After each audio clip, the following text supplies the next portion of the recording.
In this video, I'm going to show you the quickest and fastest way to color grade in Premiere Pro. Now, I'm going to turn this clip right here into this one right here. If you want to skip around, feel free to use chapters. And the first thing you want to do to actually access the color grading panel in Premiere Pro is you select the clip like so, and all you have to do now is you go to the top right hand corner, click on color. I already have it open, as you can see. And if you're in a rush, you can just click on the auto feature. This normally does not do a lot to the clip itself. So the first thing that I actually want to do is I want to crank up the shadows quite a lot. Now, it doesn't look that good right now, but the shadows are basically adding contrast to my clip, all the buildings in the clip. And then the next thing I do is I also like to turn down the whites a lot and turn down the blacks.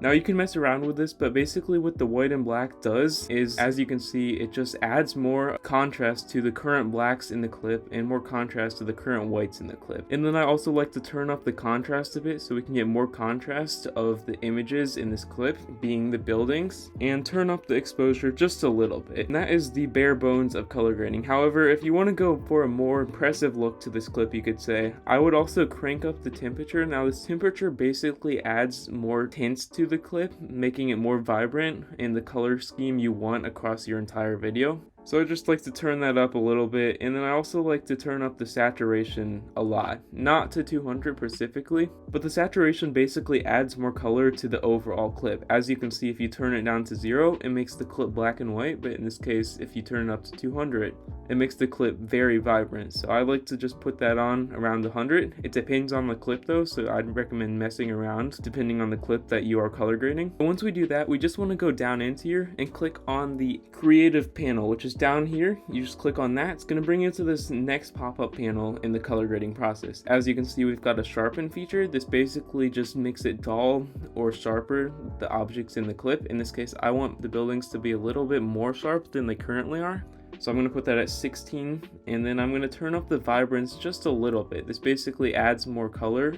It's essentially saturation to this clip, but also turn up the saturation just a little bit. These two, vibrance and saturation, sort of work together. And if you want a little hint of highlights, you can just turn this down to the color that you want. In this case, I'm going to go for a little bit more red, so I'm going to turn this up a little bit towards here. And then if you actually go over to your effects control settings, as you can see, there's a luminary color option, but if we click on luminary scopes and then click on our clip as so, when it loads, as you can see, we've got a few panels here. We can either right click on this to see the histograms and actually see what we want to see. In this case, I'm going to turn on the waveform. Now the waveform, you want all of these waves sort of in the middle around the 50 mark in this clip, because if they're all up at the very top, I'll show you. But if they're all up at the very top or at the very bottom, you can see this clip is not balanced the way it should be. This is basically overall good guidance to have. As you can see, they're sort of in the middle right now, but if we turn this one thing up a little bit down too much, they're a little bit too low. But you essentially want all of these colors right here to be in the middle of the clip. But moving back on to HLS secondary, this is one of my favorite settings. As you can see, when we're in the setting, we can actually select one of these color matching tools. In this case, I'm going to choose this one right here. It's called the eyedropper tool, and you actually want to select like one of the monochrome colors, like one of the lighter whites. In this case, I'm just going to choose the sky, and you can actually choose the shade of color you want this clip to be. As you can see, it's all gray right now, but when I let go, it actually just barely changes the color of the sky. And you can also do this for certain color buildings. In this case, if you select a red right here and you click on the eyedropper tool, select this red right here, you want it to be a very clear color, turn that up, and then turn on the saturation a little bit. It actually adds to it quite a bit.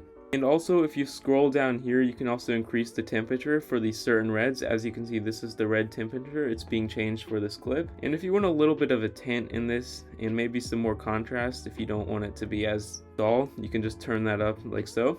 And as you can see, this clip is already looking a lot better. However, if we do want to add a vignette, which is basically adding some side barriers around this clip, we can either create a mask, or we can click on vignette, which is the very bottom, and actually choose the amount we want it. As you can see, it shifts the focus of this clip, adding a little outline to the shot. It makes your eye focus on the very middle of the clip more. You can either add it white by increasing it all the way to the right, or left, which makes it black on the edges. In this case, I'm just going to do a little bit to the left, which makes it a little bit black, drawing your focus more to the center of this clip and even the road.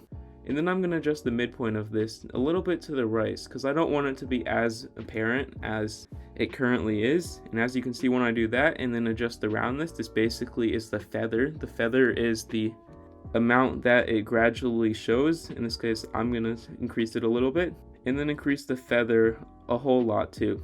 And as you can see, if we click on this little FX thing in the top right hand corner right here, these are the before and after results of my color grading clip. If you found this video helpful, leave a like down below and share this with a friend who also needs to learn how to color grade to make their shots look a lot better.